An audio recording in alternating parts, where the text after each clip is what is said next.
Hello दोस्तों, आज हमारे साथ जो स्टूडेंट है, जो गेस्ट है, उनको किसी इंट्रोडक्शन की जरूरत नहीं है। वो हैं दी अनमोल पाठक और उनकी ऑल इंडिया रैंक 7 है 2021 के सीजल के थ्रू, जिसमें 2022 के मुकाबले 1/4 वैकेंसी भी नहीं है। और उसमें इन्होंने ऑल इंडिया में AIR 7 हासिल की है और इन्होंने इनकम टैक्स इंस्पेक्टर की पोस्ट पे जो है भाई का सिलेक्शन हुआ है। ये जो है यूपी के बलिया जिले से बिलोंग करते हैं, मंगल पांडे के गांव से बिलोंग करते हैं, बागी बलिया से। तो इन्होंने बिल्कुल बागी वाला काम किया है और इनकम टैक्स इंस्पेक्टर की पोस्ट पे भाई का जो है सिलेक्शन हुआ है। और ये अपने बैकग्राउंड के बारे में, जो जहां से उन्होंने पढ़ाई की और इनकी जर्नी के बारे में, इनके स्ट्रगल के बारे में, इनकी तैयारी की फीस के बारे में अनमोल भाई खुद ही बताएंगे।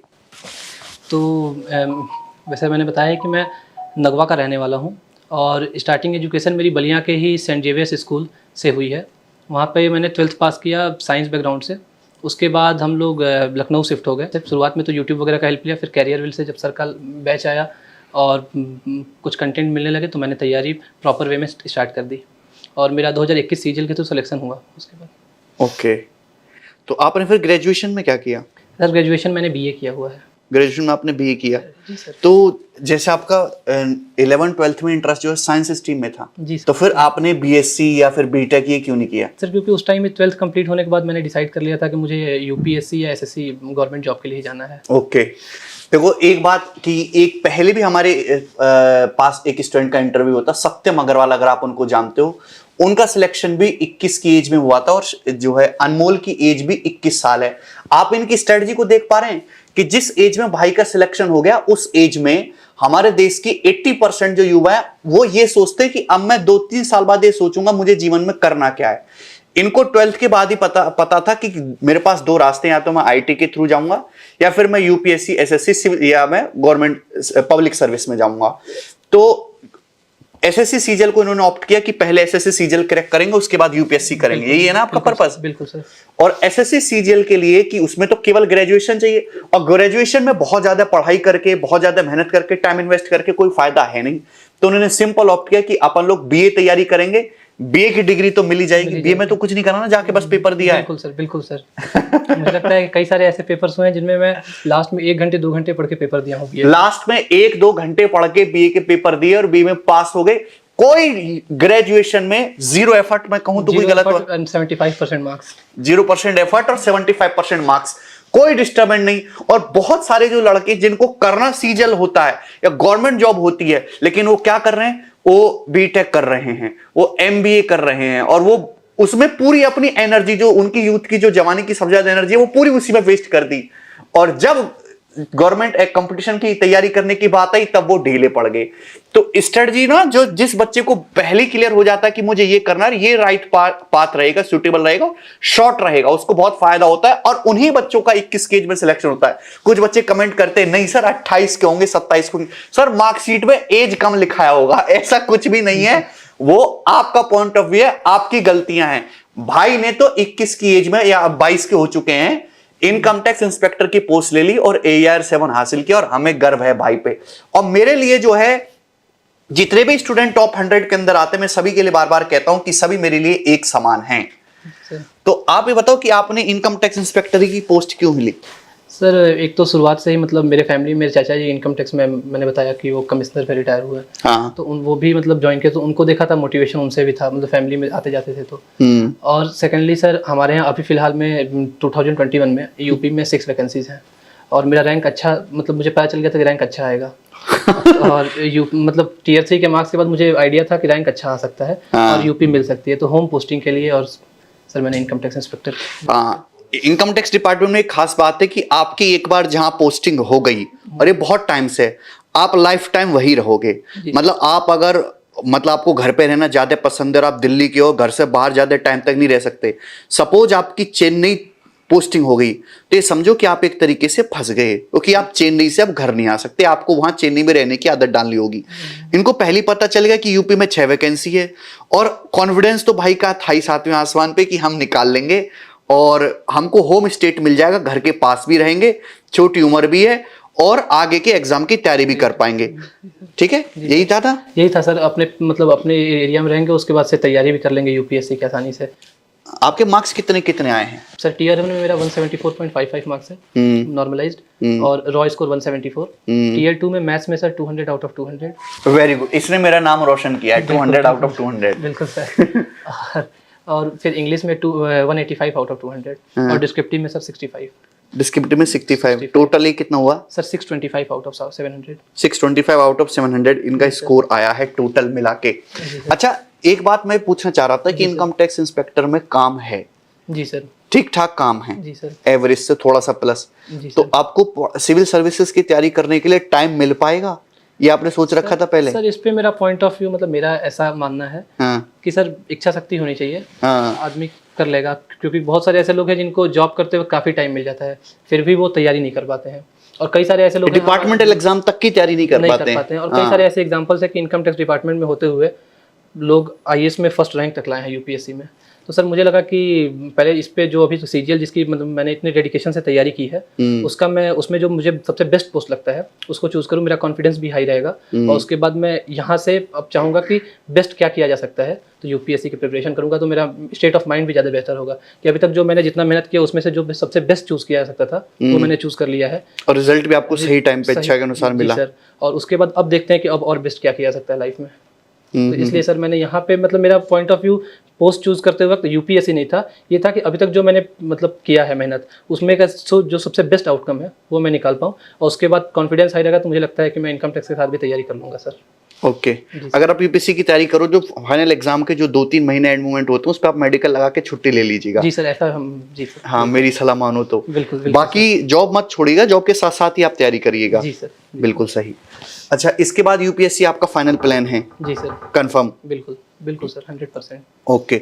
एक बात और कि जैसे अगर हम 10-12 साल पीछे जाएं तो इंडिया में सारा पेपर वर्क होता था। इनकम टैक्स वाले कोई उनको डॉक्यूमेंट में कोई गड़बड़ मिली या किसी आदमी पर कुछ शक हुआ तो उसके घर पहुंच जाते थे, ऑफिस पहुंच जाते थे, तो बहुत ही ज्यादा पब्लिक इंटरेक्शन था। लेकिन 2014-15 के बाद या पिछले 5-7 सालों में पब्लिक इंटरेक्शन बहुत कम हो गया है, लिटरली। बिल्कुल सर। तो पब्लिक डीलिंग तो कम है, और मुझे लगता है कि अगले 5-7 सालों में पब्लिक डीलिंग ना के बराबर हो जाएगी। अगर आपको किसी क्लाइंट से, किसी टैक्स पेयर से अगर कोई जानकारी भी प्राप्त करना है तो आप उसको ऑफिशियल मेल करोगे, व्हाट्सएप भी नहीं, आप ऑफिशियल मेल करोगे। उसके बाद रिप्लाई आएगा, रिप्लाई भी सीए की तरफ से आएगा, तो यानी कि एक फेसलेस सिस्टम बनता चला जाएगा, फेसलेस। और रेट तो बहुत एक्सट्रीम ऑप्शन है। अगर हम देखें तो पहले अगर 3-4% रेट पड़ती थी तो अब 0.84% है, 1% से भी कम। तो ये जो फेसलेस सिस्टम होता जा रहा है, आपको लगता है कि ये ठीक है या पहले ठीक था?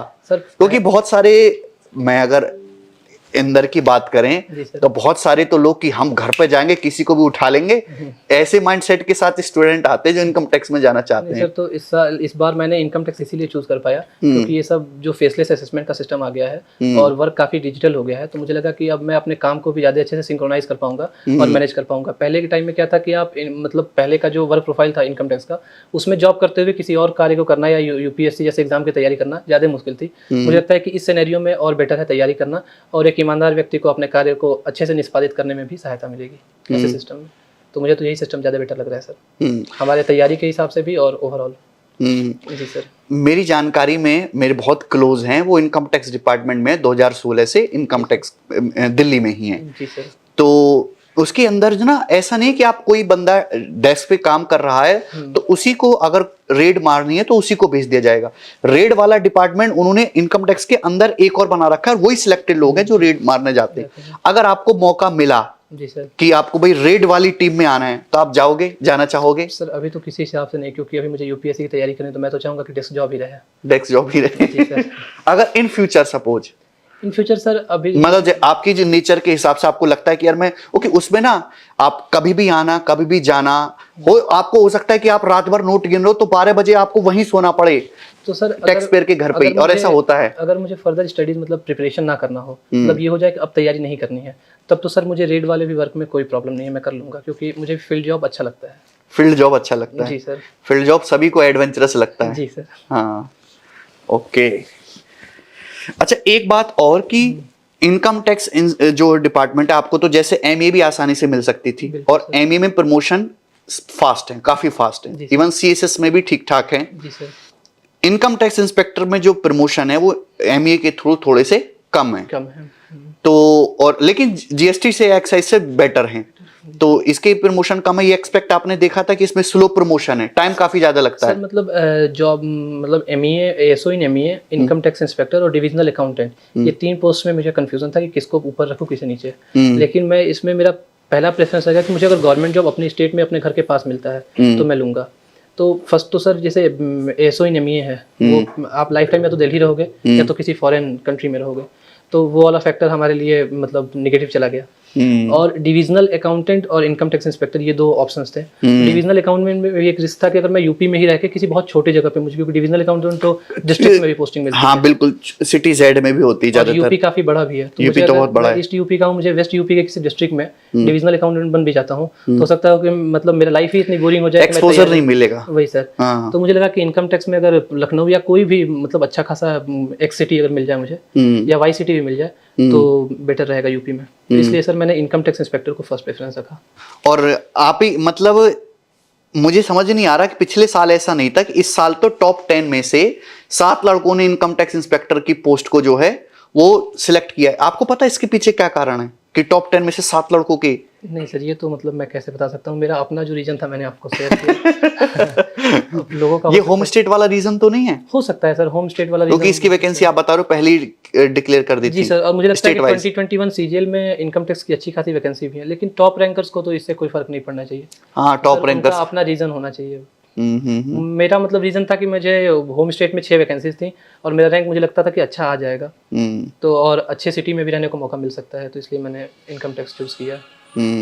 अच्छा, जैसे आपका रिजल्ट आया जी, तो आपको ये था कि भाई मुझे तो छुप के रहना, मुझे अपना रिजल्ट नहीं बताना किसी को भी, और सोशल मीडिया पे आना ही नहीं है, ऐसा था आपके मन में? नहीं सर, क्यों ऐसा रहेगा, क्योंकि हम लोग इतने दिनों तक मतलब तैयारी जब कर रहे थे तो देखते थे कि गगन सर पढ़ा रहे हैं, गगन सर इतने लीजेंडरी आदमी और उसके बाद से पढ़ा रहे हैं, कई सारे बच्चों का इंटरव्यू ले रहे हैं, तो हम लोग भी उन सब चीज़ों से मोटिवेट होते थे कि एक दिन हमें भी ऐसा कुछ करना है। तो सर जब रिजल्ट आया तो यही तो मेहनत का फल होता है। अगर आपका टॉप रैंक आया है तो यही तो मेहनत का फल, आपको सोशल रिकॉग्निशन मिलेगा। तो ये किसको मतलब, मुझे तो बिल्कुल बहुत अच्छा लग रहा है, बहुत पसंद आया, इसलिए मैं तो चाहता हूँ कि और से और अपनी स्ट्रेटेजी को शेयर करूँ और लोग मुझे पसंद करें। मतलब सबकी इच्छा होनी चाहिए।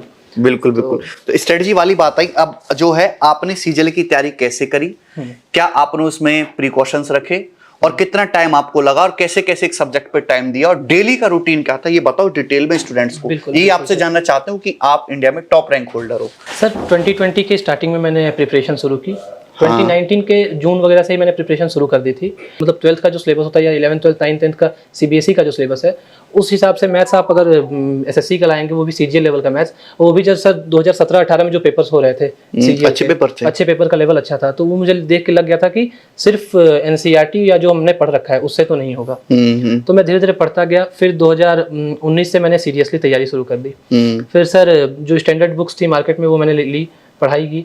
फिर मुझे लगा कि बुक्स से पढ़ना मेरे लिए थोड़ा मुश्किल हो रहा था। क्लास नोट्स वगैरह भी बहुत सारी मार्केट में अवेलेबल थी, लेकिन उससे पढ़ना थोड़ा सा मुश्किल हो रहा था, क्योंकि मेरा नेचर है, मैं चीज़ों को बहुत बेसिक से पढ़ना चाहता हूँ। तब तक सर आपका बैच आ गया और मुझे उसकी जानकारी मिली। मैंने एक आध वीडियो, आपको कैसे पता चला? सर यूट्यूब पे हम लोग खुद ही सर्च करते थे कि मतलब कैसे कौन टीचर हैं जिनका मैं बैच ले सकता हूँ, क्योंकि उस टाइम तो आदमी को पता होता नहीं है कि हम टॉप ही करने वाले हैं। उस टाइम तो था कि बेस्ट से बेस्ट जो कंटेंट मिले मार्केट में वो लेके और कैसे भी अच्छे से अच्छा तैयारी करें।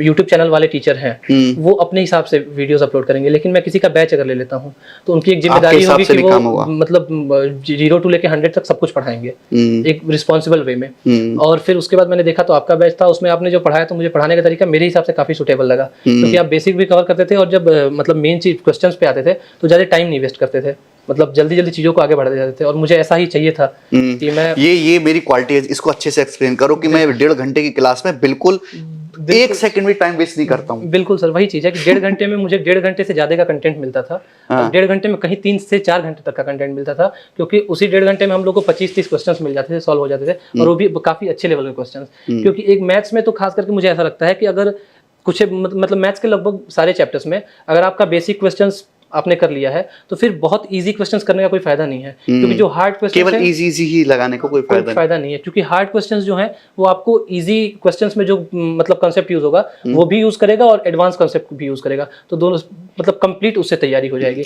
ये हार्ड क्वेश्चन का मतलब ये नहीं कि आप किसी और ही लेवल पे पहुंच जाए, मतलब छोटे छोटे 2-3 सालों को मिक्स करके जो क्वेश्चन बनाते हैं ना टीसीएस, उसको बोलते हैं। अच्छा, वही बात है सर कि मतलब क्वेश्चन तो कोई हार्ड नहीं होता, सब हम लोग खुद ही अटेम्प्ट करते थे, मैक्सिमम क्वेश्चंस खुद से भी हो जाते थे। आप जब एक्सप्लेन करते थे किसी कंसेप्ट को तो मैं खुद ट्राई करता था तो मैक्सिमम क्वेश्चंस हो जाते थे। कई बार ऐसा होता था कि जो हमारा तरीका होता था वो थोड़ा स्लो होता था, आपका तरीका ज़्यादा बेटर होता था, तो हम लोग उसको अडॉप्ट करते थे कि नहीं इस तरीके से हमें अब क्वेश्चन को करना है। तो मतलब जो आप क्वेश्चन करते थे मुझे यही लगता था कि उन क्वेश्चन से ये होता था कि कंप्लीट रिवीजन होता जाता था, क्योंकि हर क्वेश्चन में 2-3 कॉन्सेप्ट यूज होते थे उस चैप्टर के, तो लगता था कि हाँ अगर आपके 50 क्वेश्चंस मैंने कर लिए तो कहीं और से 150-200 क्वेश्चन करने के बराबर हैं वो, क्योंकि सारे कॉन्सेप्ट अपने आप रिवाइज भी हो जा रहे हैं, प्लस भविष्य में अगर एग्जाम में वैसा क्वेश्चन आ गया तो उस टाइम में कैसे रिएक्ट करना है नए क्वेश्चन को देख के वो भी मतलब आइडिया लग जाता है। एडवांस मैथ में आपको बेनिफिट हुआ? एडवांस मैथ में भी हुआ सर, अर्थमेटिक में भी बहुत बेनिफिट हुआ। मुझे लगता है कि आपका जो रेशियो मेथड है, रेशियो मेथड हम लोग करते थे, हमें लगता है कि मैं अर्थमेटिक का 60-70% क्वेश्चन जो प्रॉफिट लॉस परसेंटेज वगैरह के रेशियो के हैं वो रेशियो मेथड से लगभग हो जाते हैं, मतलब जो क्वेश्चन प्रॉफिट लॉस के भी परसेंटेज के हैं वो हो जाते थे,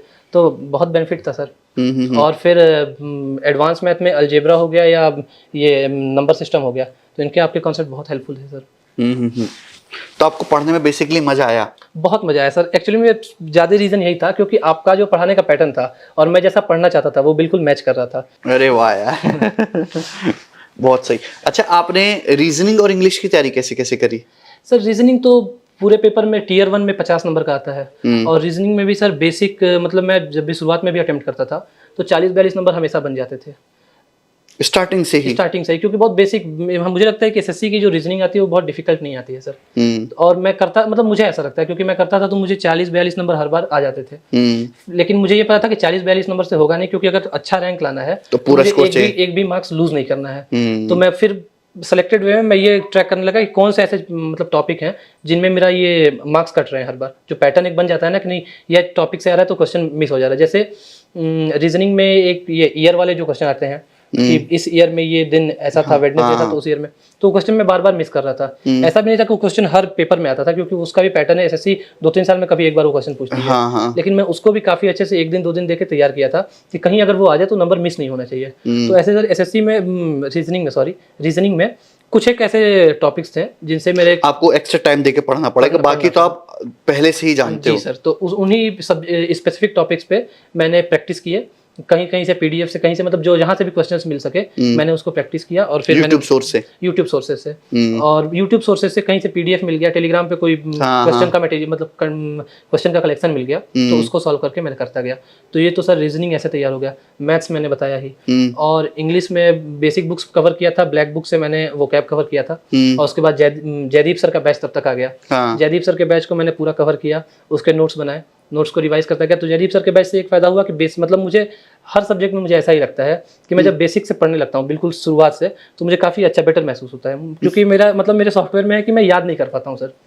मुझे याद करना बिल्कुल अच्छा नहीं लगता है। मैथ्स में ही है, मैथ्स इसीलिए मुझे लड़कों को लगता ही नहीं है कि सर मैथ्स भी या फिजिक्स मतलब ऐसे सब्जेक्ट मुझे अच्छे लगते हैं, या कोई भी सब्जेक्ट में समझ के पढ़ना मुझे ज़्यादा अच्छा लगता है rather than याद करने से। तो इंग्लिश में भी जयदीप सर ने वही समझ के पढ़ाया, रूल्स को याद नहीं कराया, रूल्स को समझाया, एक्सप्लेन किया जीरो से एकदम। जी सर, तो इसलिए करते करते मुझे इंग्लिश का भी प्रिपरेशन अच्छा हो गया।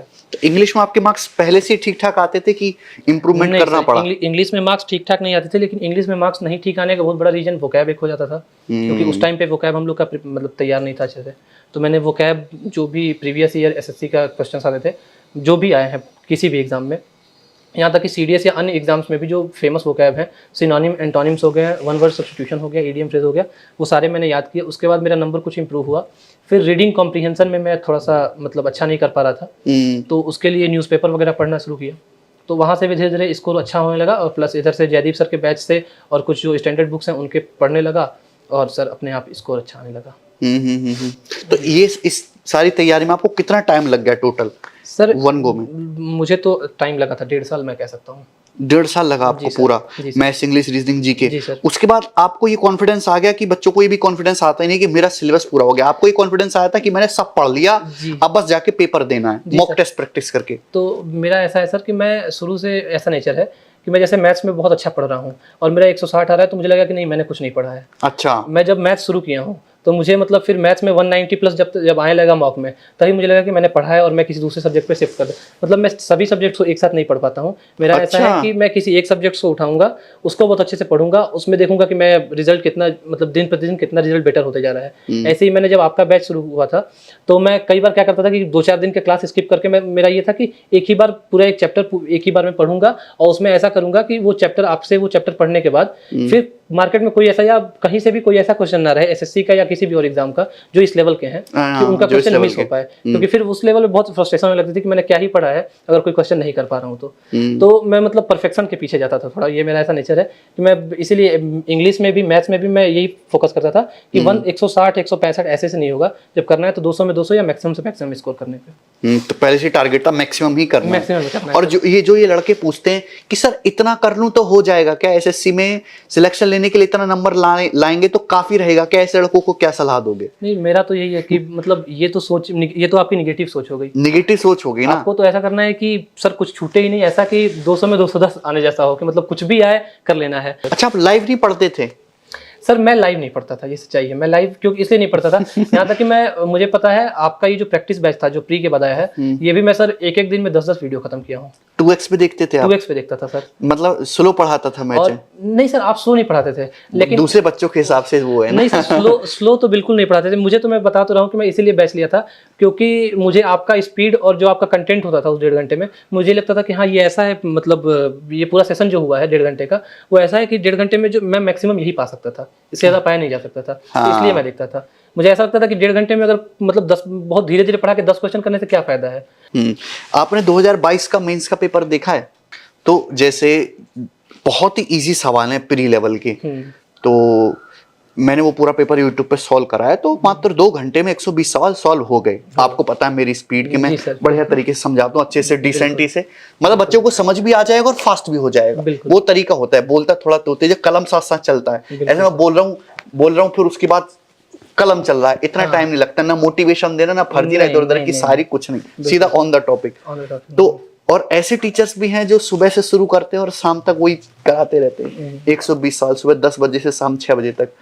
तो 8-8 घंटे में अगर वो कर रहे हैं तो ऐसे टीचर से पढ़ के बच्चों का भला हो सकता है। सर मुझे तो आपका ही तरीका ज्यादा बेटर लगा, क्योंकि मैं बताया तो कि मुझे ऐसा लगता था कि कम से कम टाइम में ज्यादा जितना अधिक कंटेंट मिल सके, क्योंकि बहुत ज्यादा ऑनलाइन टाइम भी तो नहीं हमें लगाना है, क्योंकि अल्टीमेटली ये भी है दिन भर तो वीडियो ही देखते रहेगा अगर बच्चा, तो सेल्फ स्टडी कब करेगा? एक चीज तो है सर कि अगर आप दिन में मतलब 10 घंटे पढ़ाई करते हो या 8 घंटे पढ़ाई करते हो और उस 8 घंटे की पढ़ाई में आप 7 घंटे वीडियो लेक्चर्स देखते हो, तो मुझे नहीं लगता है कि उससे कुछ होने वाला है। क्योंकि सिर्फ वीडियो लेक्चर से नहीं होगा, आपको अपने नोट्स जो आपने बनाए उसको रिवाइज भी करना है और उनको खुद से भी, क्योंकि अल्टीमेटली आपको परफॉर्म करना है पेपर में, तो आपका प्रैक्टिस होना चाहिए उन चीजों को लेकर। तो जितना जल्दी उन चीजों को रैप अप आप करें और अपने प्रैक्टिस पे जितना जल्दी आए, वो हमें लगता है ज्यादा बेटर होगा। अच्छा, जैसे आप तो टॉपर हैं, आपको पूरी जानकारी है मैथ्स की। अब अगर ऐसा हो कि मेंस की क्लास में आपको 2.25 घंटे में 12-13 सवाल हो, तो क्या आप पढ़ पाओगे? आपको वो प्रोडक्टिव लगेगा? No sir, not at all sir. वही चीज़ है सर कि फिर 2 घंटे में 12-13 क्वेश्चन होंगे तो मैं लूंगा ही नहीं, वो पढ़ूंगा ही नहीं वो, क्योंकि 2 घंटे वेस्ट हो जाएंगे। उससे अच्छा कि मैं आधे घंटे में उनका 12-13 क्वेश्चंस का सॉल्यूशन ही देख लूँ, वो मैं 20 मिनट में देख के खत्म कर दूंगा। Moreover at the end content matter करता है। कितना अधिक कंटेंट मिल रहा है उस टाइम पीरियड, कम टाइम में कितना प्रोडक्टिव कंटेंट आपको मिल रहा है, वही मैटर करता है एट द एंड। ये आपको हो गया। जीके जीएस को आपने कैसे तैयार किया? सर जीके जीएस में मेरा खैर मतलब टीयर 1 में मेरा 174 मार्क्स है और 26 मार्क्स कटे हैं, 21 मार्क्स जीएस में ही सिर्फ कटे हैं। अच्छा, तो 50 मतलब 29 था 50 में। नहीं 29 भी डिसेंट स्कोर है, ऐसी बात नहीं है। तो उस पे मेहनत भी मैंने काफी किया, उस हिसाब से डिसेंट नहीं है मुझे ऐसा लगता है। मैंने सर उस जीएस के लिए लूसेंट पूरा पढ़ा हुआ है। हाँ, पूरा मतलब कहने का मतलब उसमें से हिस्ट्री, स्टैटिक डाटा वाला, history, polity and geography. Okay. और जनरल साइंस के लिए सर मैंने अरिहंत की बुक यूज की है। और उसके बाद उसमें से बायोलॉजी, केमिस्ट्री, फिजिक्स तो पहले से रेडी था, लेकिन उसमें क्या है कि फैक्चुअल चीजें एसएससी ज्यादा पूछती है। हाँ, फैक्चुअल पूछते और हैं। उसके बाद sir monthly current affairs magazine currentaffairs.com की आती है, वो मैं यूज किया था। तो उसको मंथली ही आप पढ़ते थे करंट अफेयर को? नहीं सर, मैंने मतलब इसके लिए तो लास्ट के 2-3 महीने में पिछले 6 महीने के करंट अफेयर सारे कवर किए थे, उसी मंथली करंट अफेयर्स। तो जो डेली बच्चे को, कि ऐसे बच्चे भी हैं जो 1.5 घंटे सुबह डेली करंट अफेयर की क्लास देखते हैं, उन वो बच्चों को क्या कहना चाहोगे आप? सर मतलब सबका अपना अपना स्ट्रेटजी हो सकता है, लेकिन मुझे नहीं, लगता ये है स्ट्रेटजी सही है कि आपके हिसाब से आप टॉपर हो। मैं जो आप गाइडेंस बोलोगे वो बच्चों के लिए बहुत इंपॉर्टेंट है। सर, लिटरली ऐसे बालक है जो सुबह 8 बजे उठेंगे, ना के बैठ के 1.5 घंटे करंट अफेयर पढ़ेंगे for SSC. Is it fruitful? Sir SSC के लिए तो नॉट एट ऑल। यूपीएससी के लिए हो सकता है, लेकिन जिस पेपर में जीएस का जो पोर्शन है उसमें भी एक बहुत छोटा पोर्शन करंट अफेयर्स का आता है, तो उसके लिए रोज 1.5 घंटा देना, तो रोज तो आप 2 घंटे 3 घंटे दे दो तो मैथ्स में आप बहुत अच्छा स्कोर कर सकते हैं, जिसका बहुत अच्छा खासा वेटेज है। इंग्लिश में बहुत अच्छा स्कोर कर सकते हैं। तो फिर वैसी चीज जो करंट अफेयर जो कि आपको मतलब 2-3-4 क्वेश्चन ही तो आते हैं, बहुत आते हैं। हम लोग के मतलब 25 क्वेश्चन में 7-8 क्वेश्चन आए थे, और वो भी सर आप बहुत ज्यादा भी पढ़ लो फिर भी जरूरी नहीं है कि आप 7-8 में 7-8 कर लोगे। वही। अच्छा, एक जैसे पढ़ाई करते करते बीच में कभी ऐसा हो सकता कि यार मैं थोड़ी देर, अब मैं थक गया हूँ, अब मैं कोई कॉमेडी वीडियो देख लूं या मोटिवेशन की वीडियो देख लूं या रील्स देख लूं इंस्टाग्राम पे, ऐसा कुछ होता था या करते थे? सर मोटिवेशन वीडियो वगैरह में मुझे जरूरत नहीं पड़ती थी मोटिवेशन। मैं तो मोटिवेशन को क्लास में बहुत गिरी आता था, बच्चा मोटिवेशन मांगता था तो। नहीं सर मोटिवेशन, क्योंकि मोटिवेशन तो दिख ही रहा है, मतलब एग्जाम है, आपको उसमें अच्छा से अच्छा स्कोर करना है, एग्जाम इतना पास आ गया, अब ऐसे एग्जाम 6 महीने या नोटिफिकेशन आ गया तो वही मोटिवेशन है कि आप जिस चीज के लिए पिछले 6 महीने से मेहनत कर रहे हो वो अब और पास आने वाला है। अभी तो आपको मतलब अभी आप वो कर रहे हो जो सिर्फ आप देख रहे हो, अभी टाइम है, एग्जाम आ गया तो वो दिखाने, मतलब उसको दिखाने का दुनिया को कि आपने क्या क्या किया है। अब हम लोग यहाँ बैठे हुए हैं, उसका मतलब वो जो मेहनत था उसी की वजह से बैठे हुए हैं। बिल्कुल तो भाई, ऐसे ही मोटिवेशन मिल जाता था सर। सर मेरा हेल्थ की वजह से मैं कभी कभार डिमोटिवेट हो जाता था, वही हेडेक की वजह से। बाकी सर हेडेक अगर ना हो, फिजिकल प्रॉब्लम्स ना हो, तो मैं लगता है कि पेपर से 1 साल तक मुझे ऐसा कुछ कभी डाउन मैंने महसूस नहीं किया। हाँ हो सकता है सर कभी कभार डाउन महसूस किया हो, मुझे उतना याद भी नहीं है, लेकिन वो मतलब मेजर कंसर्न मेरे लिए कभी नहीं रहे हैं। मेजर कंसर्न कभी नहीं रहा। नहीं सर। तो ये जो बच्चों को डिप्रेशन की बीमारी हो रही है सर, मोटिवेट कैसे रखें खुद को, रिचार्ज कैसे रखें, माइंड फ्रेश कैसे रखें, कूल कैसे रखें? बार बार ये चीज पूछते हैं, पढ़ाई की बात कम, ये 4 सवाल ज्यादा पूछते हैं, इनको क्या कहना चाहोगे? सर मुझे ऐसा लगता है कि वही चीज़ है कि आप जिस एग्जाम की तैयारी कर रहे हो उसके पीछे आपका कुछ ना कुछ पर्पस होगा। जैसे मेरा पर्पस था इनकम टैक्स इंस्पेक्टर बनना अपने होम स्टेट में। हाँ। तो ये हमारे लिए लगता है कि ये मतलब यही काफ़ी बहुत बड़ा मोटिवेशन है। हो सके तो आप उस चीज़ को या तो अपने सामने, जैसे मैंने कहीं अपने जहाँ पढ़ता था वहाँ पे चिपका के रखा था इनकम टैक्स इंस्पेक्टर, और मैं यहाँ तक कि सर मैं अब यहाँ बताना चाहता हूँ कि मतलब AIR-1 का मैंने सामने लगा के रखा था कि मुझे AIR-1 CGL में स्कोर मतलब लाना है। वो आपने कार्डबोर्ड पे लिख के रख जी रखा सर, था। हाँ। मैंने थर्माकोल चिपका के उस पे पेपर लगा के ऑल इंडिया रैंक 1 लाना है। तो वही, अच्छा। जी सर, मुझे लगता था कि जब करना है तो अच्छे से करना है, हाँ। तो इसलिए तो वही मोटिवेट कर देता सर। तो मुझे लगता है कि मतलब लाइफ से रिलेटेड मोटिवेशन से ज़्यादा अच्छा है कि आप प्रैक्टिकल मोटिवेशन लो, जो जैसे जिस एग्जाम की आप तैयारी कर रहे हैं उसमें जो पोस्ट हैं उनकी इतनी बेनिफिट्स है, आपको इतना सोशल रिस्पेक्ट मिलेगा, सोशल रिकॉग्निशन मिलेगा, तो वो मोटिवेशन के लिए काफ़ी है। उसके बाद भी मुझे लगता है कि उससे ज़्यादा कि टॉपर के जो टॉक आते हैं हमके, तो वही काफ़ी मोटिवेट कर देते थे। तो ये सब चीज़ें हम तो इन सब चीज़ों से मोटिवेट हो गए थे। बाकी मोटिवेशन की जरूरत ही नहीं पड़ती थी सर, इतना कंटेंट है उसे वो कवर करने का। मुझे तो समझ नहीं आता इनको मोटिवेशन लेने का टाइम कब मिल जाता है, पढ़ने के लिए इतनी सारी चीजें हैं, वही बात, उससे छुटकारा मिलेगा तब ना वो सब देखोगे मोटिवेशन की रील। तो मैं तो हमेशा सजेस्ट करता हूँ कि टारगेट बेस्ड स्टडी जो वो सबसे बेस्ट है, कि आप टारगेट बनाओ, कि आप डेली के टारगेट बनाते थे कि पर्टिकुलर की ये टास्क है, जब तक ये पूरा नहीं हो जाता कम से कम समय तब तक करता मेरा रहूंगा। ऐसा था कि मैं 2-3 लेवल पे टारगेट बनाता था। एक तो था कि जैसे मैथ्स मैंने पढ़ना शुरू किया, हाँ। तो उसका एक पोर्शन हो गया एडवांस मैथ। तो मैं एक बनाता था कि एडवांस मैथ मुझे इतने दिनों में खत्म करना है, वो 2 महीने का टाइम हो सकता है, 1.5 महीने का टाइम होता है, जो भी मुझे लगा था कि हाँ ये अलजेब्रा बड़ा चैप्टर है, इसमें 10 दिन लगेगा, कोई ऐसे कोऑर्डिनेट ज्योमेट्री है छोटा चैप्टर है, इसको 2 दिन में खत्म कर सकता हूँ, मेजर टारगेट बनाते थे, तो और ट्रिग्नोमेट्री है 6 दिन में हो जाएगा। तो ऐसे करके एक लंबा टारगेट बना देता था, और उसमें थोड़ा सा मतलब क्वेश्चन रखता था अपने लिए। मतलब ऐसा नहीं है कि जैसे मेरा टारगेट बना 40 दिन का तो मैं उसको 45 कर देता था कि मुझे 45 दिन में खत्म करना है, ये सोच के कि हो सकता है बीच में 5 दिन में कहीं डिस्टर्ब हो गया या मेरी स्वास्थ्य अच्छी नहीं रहे, तो मतलब डिमोटिवेशन ना हो कि मैंने 3 दिन मिस कर दिया। मैं 45 दिन का टारगेट था 48 दिन पे पूरा कर रहा हूँ, और उसको मैं बहुत मतलब उसके लिए बहुत सीरियस होता भी नहीं था। रिवीजन बहुत बड़ा कंसर्न है बच्चों का सर। मैंने तो जैसे आपका मुझे लगता है कि मेंसुरेशन का मेरा एक कंप्लीट, यहाँ तक कि ज्योमेट्री का भी एक पूरे कॉपी का नोट्स है। नोट्स बनाते थे आप साथ साथ? आपका नोट्स बनाते थे, और उसमें ये देखते थे कि जैसे सारे क्वेश्चंस नहीं नोट करते थे, और क्वेश्चन का सॉल्यूशन भी मैं नहीं नोट करता था। बहुत भी मुश्किल, बहुत ऐसा क्वेश्चन जो कि बहुत ही मुश्किल है मेरे लिए, सिर्फ उन्हीं 1-2 क्वेश्चन का सॉल्यूशन मैं अपने नोट्स में लगाता था। बाकी मैं सिर्फ क्वेश्चन नोट करता था कि लास्ट टाइम में जब एग्जाम के टाइम में मैं रिवीजन करूँ तो मैं वो क्वेश्चन जरूर देख लूँ कि हाँ ये क्वेश्चन है, इंपॉर्टेंट है। कॉन्सेप्ट मैं मतलब जैसे आपने कोई क्वेश्चन में कॉन्सेप्ट कराया तो वो मैं कभी नहीं मिस करता था, वो नोट्स में जरूर इंक्लूड करता था। लेकिन सारे क्वेश्चंस को मैं नोट नहीं करता था, मतलब सॉल्यूशन के साथ सिर्फ क्वेश्चन नोट किया। अगर किसी का यूनिक सॉल्यूशन आपने दे दिया, कुछ ऐसा उसमें से नया निकल के आ रहा है जो कि मुझे यूज सवालों में निकल जाता है भाई। कई बार कोई ऐसा तरीका होता है कि नहीं यार मैं तो ऐसा बिल्कुल कंसेप्ट नहीं पढ़ाया जाता, तो सवाल में ही सिखाया जाता है। तो वो सब चीजें नोट कर लेता था। बाकी मैं आपने जो अच्छे क्वेश्चंस कराते थे वो अच्छे क्वेश्चन जरूर उसमें नोट करता था अपने नोट्स में, ताकि लास्ट टाइम में मेरे पास ये रहना कि हाँ मैं वो क्वेश्चन कम से कम देख के एग्जाम में जाऊँ। तो मेरा ये था कि आपका नोट्स तो मैंने काफी बल्कि बनाया हुआ था, लेकिन उसके रिवीजन में मुझे टाइम नहीं लगता था, क्योंकि मुझे लगता है कि पहले बार में जब मतलब आप जब पहले बार किसी चीज को पढ़ रहे हैं तो उसी टाइम पे इतने बेहतर से मैं पढ़ने का प्रयास करता था कि रिवीजन मेरे लिए बहुत इजी टास्क हो जाए। क्योंकि मैं उस टाइम पे अगर स्किप किया रहूंगा तो मेरे लिए रिवीजन और मुश्किल होगा।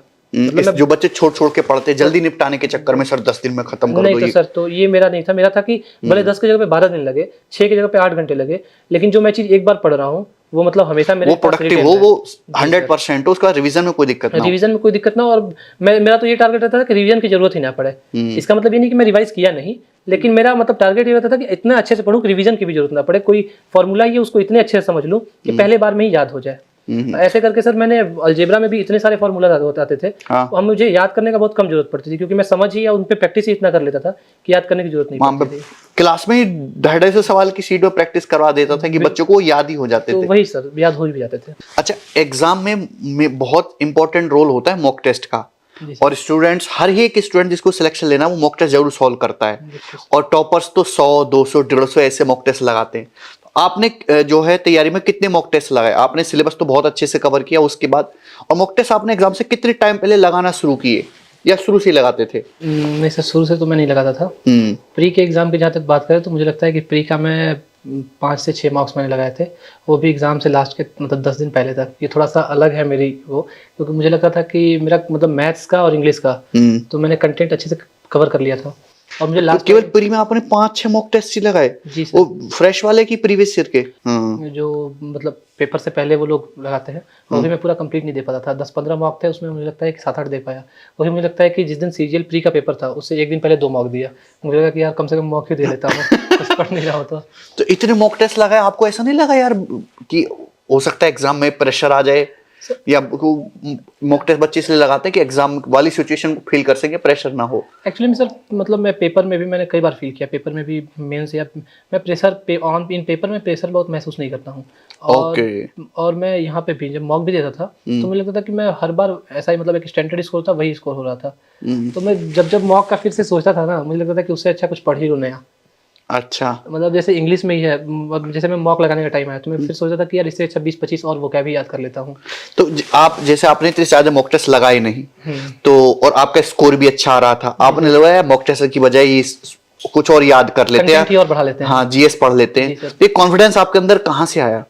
सर क्योंकि एक आध मॉक बीच में दे देता था, लेकिन सर जब मैं पढ़ता था तो मुझे लगता था कि मैं अगर जैसे मैथ्स में ही है तो मुझे पता है कि मैं अगर अच्छे से पढ़ा हूँ तो मतलब मैं पेपर में कर लूंगा। एक कॉन्फिडेंस अंदर से है मेरे कि मतलब मैं कर लूंगा। वैसे अगर किसी बच्चे ने सारे टाइप कवर कर रखे ना सिलेबस के दौरान, तो उसको बहुत ज्यादा ऐसे नहीं कि 200 या 250 मॉक लगा, उसका कोई फायदा नहीं है। टाइप सारे कवर होने चाहिए प्रीवियस ईयर में, जो फिक्स टाइप का आ रखे, खासकर मैथ्स में और रीजनिंग में। वही चाहिए सब, जैसे जो आपका कंटेंट था आप जो पढ़ा रहे, अगर किसी को कॉन्फिडेंस है कि नहीं वो जो जितने आपने पढ़ाए हैं वो सब मैं कर सकता हूँ, सच में मतलब है ऐसा कि आप कर सकते हैं, तो मुझे लगता है कि 100 मार्क्स देने की कोई जरूरत है या बहुत ज्यादा। अगर आपका मतलब कोई जो फुल या किसी भी मतलब उस चीज का सब्जेक्ट का या किसी चैप्टर का जो पूरा कंटेंट है उसमें सारे टाइप्स आपके कवर हैं, कवर का मतलब सच में कवर है, तो मतलब कम भी मार्क्स पे चल जाएगा, मुझे ऐसा लगता है। मेरा तो ऐसा ही चला है सर। तो भाई का सिलेक्शन भी हुआ है और 200/200 भी स्कोर आया है। अच्छा, एक बात और कि जब जैसे अब तो पैटर्न चेंज हो गया, और पहले वाली कहानी तो रही नहीं कि केवल इंग्लिश और मैथ्स पढ़े जाओ नौकरी निकाले जाओ। अब तो जीएस पढ़ना पड़ेगा सिंसियर होके, जीएस खत्म तो खेल खत्म। और इंग्लिश का भी वेटेज है, पहले भी था इंग्लिश के बिना, तो पहले भी सिलेक्शन नहीं था, आज भी नहीं है, और वो फ्यूचर में भी नहीं होगा। और मैथ्स है, रीजनिंग का भी उसमें डाला है मेंस में। तो अभी जो नए बच्चे हैं, अभी पुराने वाले तो तरीके अपना नहीं सकते। नहीं सर, ये बात तो सच है। तो इनको क्या सलाह देना चाहोगे, क्या स्ट्रेटेजी रखनी चाहिए, और इनको कैसे तैयारी करनी चाहिए, और कैसे मोटिवेट रहें ये 1 साल तक, जिससे कि एक बार में सिलेक्शन ले पाए? इसमें ये है कि अभी एसएससी का जो पैटर्न चल रहा है उसमें तो मुझे लगता है कि मतलब वेटेज तो सबका लगभग बराबर हो गया है, लेकिन फिर भी हमें एक बात का हमेशा ध्यान देना है कि जीएस में 100% स्कोर नहीं किया जा सकता है। इंग्लिश, मैथ और रीजनिंग, इन तीनों में 100% स्कोर किया जा सकता है। इंग्लिश में 95-90% तक स्कोर किया जा सकता है, मैथ्स और रीजनिंग में तो 100% तक स्कोर किया जा सकता है। इंग्लिश में भी यहाँ तक कि 100% स्कोर किया जा सकता है। तो लेकिन आपको जीएस पढ़ना है, ऐसा नहीं है कि जीएस पढ़ना नहीं है, लेकिन फिर भी आपको ये बात ध्यान रखना है कि यही तीनों ऐसे है जिनमें आपको, क्योंकि आप 2 साल पढ़ के जीएस और 20 नंबर लाओ और 2 साल पढ़ के मैथ्स, इंग्लिश, रीजनिंग और उन सभी को मतलब उतना फुल लाओ, तो मुझे लगता है कि वो ज़्यादा फ्रूटफुल है। तो आपको जीएस भी पढ़ना है, लेकिन ये फोकस हमेशा रखना है कि जीएस में एक लिमिट है, आप उससे ज़्यादा मार्क्स नहीं स्कोर कर सकते हैं। और वो भी आपके लक पे भी बहुत, इन द पेपर आपका लक कैसा है। कई बार ऐसा होता है कि आपने सब कुछ पढ़ा है, फिर भी 5 क्वेश्चन करंट अफेयर्स का है, आप एक भी नहीं कर पाओगे। और बहुत सेलेक्टिवली आपने करंट अफेयर्स पढ़ा है, तभी कई लोग ऐसे होते हैं कि उनका पाँचों का पाँचों फंस जाता है। हमारे कुछ दोस्त भी हैं, वो ऐसा बताते हैं। हाँ। तो ये चीज भी समझना है, जरूरी है। जीएस का मटेरियल बहुत है। हाँ सर, अच्छा मटेरियल सोशल मीडिया पे भी मिल जाता है, पीडीएफ भी है, तो उससे कवर किया जा सकता है। करंट अफेयर्स के लिए मेरा फिर भी मानना है कि मंथली करंट अफेयर्स मैगजीन, और उसके साथ साथ अगर वीकली करंट अफेयर, मतलब डेली करंट अफेयर्स मुझे नहीं समझ आता अभी भी, लेकिन वीकली करंट अफेयर्स किया जा सकता है। या तो यूट्यूब के थ्रू किया जा सकता है, कई सारे चैनल्स मैंने देखा वो कराते हैं वीकली करंट अफेयर्स। अच्छा, कोई स्टैंडर्ड मटेरियल है कहीं मिल जा रहा है वीकली करंट अफेयर्स का, तो वो भी किया जा सकता है। इसके अलावा इसमें भी जीएस में भी आपको ये ध्यान देना होगा कि कुछ ऐसे पोर्शन है जिनमें जैसे फोक सॉन्ग्स वगैरह हैं या ऐसी मतलब स्टैटिक चीजें हैं जो याद करने वाली, उनमें बहुत ज़्यादा मेहनत करने से जरूरी नहीं है कि आप उतना आपका नंबर भी आए। लेकिन हिस्ट्री, ज्योग्राफी, पॉलिटी, इकोनॉमी, ये 4 ऐसे सेक्शंस है। इसके साथ जनरल साइंस, ये ऐसे सेक्शन की ये भी कंसेप्चुअल सेक्शंस है। इनमें अगर कोई अच्छे से करे तो ये है कि ये जो इन सेक्शन से 60-70% कंसेप्चुअल भी आते हैं। जैसे इकोनॉमी पे कई बार क्वेश्चन ऐसा आ गया है इंडिफरेंस कर्व से लेके, या बहुत सारे ऐसे डिमांड सप्लाई, ऐसे इन सब चीजों से लेके। तो अगर बेसिक कंसेप्ट, क्योंकि बेसिक कंसेप्ट बार बार याद करने नहीं पड़ते, वो एक बार समझ लीजिए तो हो जाता है। हाँ। तो उन पे फोकस करिए। वैसे ही हिस्ट्री में भी है कि कुछ बेसिक चीजें हैं, स्टोरी है, जो कहानी है, या जो भी टाइम लाइन है, उसको अच्छे से पढ़िए। तो हिस्ट्री, ज्योग्राफी जो सब्जेक्ट्स हैं, ये हिस्ट्री हुआ, ज्योग्राफी हुआ, इकोनॉमी हुआ, पॉलिटी हुआ, और जनरल साइंस के तीनों चंक्स हुए। फिर से अगर कंप्यूटर का हो तो कंप्यूटर भी, तो इनको कवर किया जाए, करंट अफेयर्स कवर किया जाए। और ये जो स्टैटिक वाला पोर्शन है उस पर बहुत लिमिटेड टाइम दिया जाए। जैसे ये फोक सॉन्ग्स हो गए, या डेट पे क्वेश्चन लोग याद करते हैं कि किस दिन कौन सा होता है, वुमेन्स डे, अर्थ डे, तो ऐसे कुछ जो पोर्शन है मिसलेनियस जी के, इन पे बहुत ज़्यादा टाइम इन्वेस्ट करने का, उससे मतलब मैं कहूँगा कि उसको प्रेफरेंस में नीचे रखा जाए, प्रेफरेंस में ऊपर इनको रखा जाए। और उसके साथ साथ मैथ्स, इंग्लिश और रीजनिंग, इनमें अभी भी ये है कि सिलेक्शन के लिए इन्हीं में फुल स्कोर किया जा सकता है, तो इनमें अभी भी टाइम दिया जाना चाहिए। ओके, तो टाइम और रिजल्ट का रेशियो कैसा है, उसके हिसाब से अपने मतलब प्लान किया जा सकता है सर। अच्छा, क्या 6 महीने में एक जो कमजोर बच्चा वो पढ़ के पूरी तैयारी करके सिलेक्शन ले सकता है आपके हिसाब से? सर मुझे तो ऐसा नहीं लगता कि 6 महीने में हो पाएगा। मुझे ऐसा लगता है कि 6 महीने में, क्योंकि आजकल काफी कहा जाता है 3 महीने में इंस्पेक्टर, 5 महीने में प्राइम मिनिस्टर, ऐसे इस तरीके का मोटिवेशन दिया जाता है। तो क्या ये पॉसिबल है? बहुत कमजोर बालक, क्योंकि मैं लिटरली बताऊं, मैं पढ़ाता हूं बैचेस को, बहुत सारे स्टूडेंट हमारे पास, सर आप बैचेस में पढ़ते हो कि जिस हिसाब से मैं डांट लगाता हूं, उनका डाउट का लेवल देखते हो आप, सर x² + x³ = x⁵ क्यों नहीं लिखा आपने? सर वो 5 उधर से नीचे कैसे आ गया? ये डाउट आते हैं ना क्लास में। क्या ऐसा बालक 6 महीने में पढ़ के सिलेक्शन ले सकता है? नहीं सर, बल्कि वैसे बालक को मतलब फोकस तो ऐसा करना चाहिए कि वो पहले बेसिक एनसीईआरटीज को कवर करे, थोड़ा सा बेसिक भी, मतलब आप बैच पे आने से ऐसा अगर उनसे कहेंगे तो लड़ने लग जाते हैं। आप ही ने कहा था 0 to हीरो बनाएंगे। नहीं, 0 मतलब वो 0 का भी तो एक लेवल होना चाहिए। आप सीजीएल की तैयारी कर रहे हो तो हाँ, 0 का भी एक लेवल है ना, वही चीज है सर। हाँ, अब 0 का लेवल मतलब ये नहीं होना चाहिए कि आपको एडिशन, सब्सट्रैक्शन या मल्टीप्लिकेशन या बहुत बेसिक चीजें बसनी चाहिए। तो ऐसे मतलब 6 महीने में तो मुझे नहीं लगता है कि वहां से यहाँ। आपके हिसाब से आइडल टाइम क्या है बिलो एवरेज बच्चे के लिए? कि जो जनता में सीधा कहूंगा कि जो देख भी रहे हैं उसमें आधे स्टूडेंट लगभग बिलो एवरेज ही है पढ़ाई में। तो मेरा ऐसा मानना है कि अगर बिलो एवरेज है तो उसको 1.5 साल लगने चाहिए अच्छे से, मतलब अच्छा स्कोर करने के लिए। अच्छा रैंक भी आ सकता है, अब वो तो उसके लक और उसके अच्छा रैंक आ सकता है, इसमें कोई डाउट नहीं है। तो एक से मतलब अगर कोई नॉर्मल अच्छा स्टूडेंट है वो उसका 1 साल, और कोई बिलो एवरेज स्टूडेंट हो तो उसको 1.5 साल लगना चाहिए। लेकिन इसमें अगर आप अच्छे से किए मतलब पढ़ाई करें तो 1-1.5 साल में बिल्कुल बहुत अच्छा स्कोर किया जा सकता है, यहाँ तक कि टॉप में भी आया सकता है। मैंने खुद भी, मैं थोड़ा टाइम ज़्यादा लिया हूँ, लेकिन मैं भी अगर सीरियसली देखा जाए तो 1.5 साल की तैयारी मैंने की है। उससे पहले भी मैंने पढ़ा था, क्योंकि ये था कि मैंने कभी लाइफ में टाइम नहीं वेस्ट किया सर। मतलब उसके बाद 12th के बाद से टाइम, मतलब ये था कि एग्जाम अगर 2 साल भी दूर है, इसका मतलब ये नहीं कि तुम बिल्कुल फ्री घूम रहे हैं, थोड़ा थोड़ा पढ़ते रहे। लेकिन लास्ट में मैंने 1-1.5 साल तो सीरियसली पढ़ा है। तो मुझे लगता है कि बिलो एवरेज स्टूडेंट के लिए 1.5 साल 18 महीने का टाइम बहुत है, और 1 साल एक अच्छे स्टूडेंट के लिए 1 साल भी है काफी। भाई अनमोल से मिलके मुझे बहुत अच्छा लगा। बलिया के, हमारे बलिया जिले से मैं बहुत ज्यादा चिर परिचित हूँ। हालांकि मैं बुलंदशहर का हूँ, मेरे बहुत सारे दोस्त हैं बलिया से, और कॉलेज टाइम में मेरे बहुत सारे लड़के थे, तो उनसे मेरा बहुत लगाव है। और बिल्कुल अनमोल उन्हीं की तरह दिखता है, उन्हीं की तरह बोलचाल, उन्हीं की तरह भाषा है। तो बहुत अच्छा लगा, और मेरी तरफ से उनको जीवन में बहुत बहुत शुभकामनाएं, और भगवान करे आपका यूपीएससी भी क्रैक हो और आप अपने जिले के ही एसडीएम। धन्यवाद सर।